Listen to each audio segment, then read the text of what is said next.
আল্লাহর নবী বললেন ওয়ামান আসানি, আর যেই ব্যক্তি আমার অবাধ্য হয়,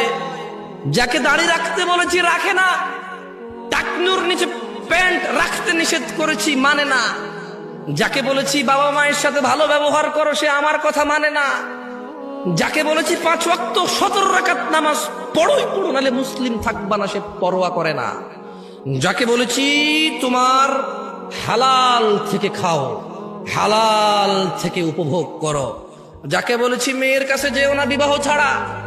বলেছি কোন মহিলার সাথে কথা বলিও না অপ্রয়োজনে প্রয়োজন ছাড়া, যে এগুলো মানে না,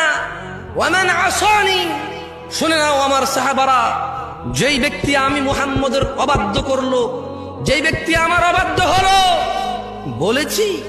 সলাতে আসতে, যাকাত দিতে, হজ করতে, সৎ ব্যবহার করতে, জমিনে নম্র এবং ভদ্রভাবে চলতে, বলেছি কোরআনুল কারীমের শিক্ষায় নিজেকে শিক্ষিত করতে, বলেছি আল্লাহ ভীরু হতে, বলেছি আল্লাহ যা পছন্দ করে তা পছন্দ করো আঁকড়ে ধরো, বলেছি আল্লাহ যা অপছন্দ করে তা বর্জন করো ঘৃণা করো, যে এগুলোর পরোয়া করেনি ওয়ামান আসানি, যে আমি মুহাম্মদের অবাধ্য হলো, শুধু সুন্নত মনে করে অবাধ্য হয়ে গেছে, মানে আল্লাহ নবী বলছে রাখো, ও বলেছে সুন্নত, আল্লাহ নবী বলছে করো, ও বলেছে সুন্নত, না থাকে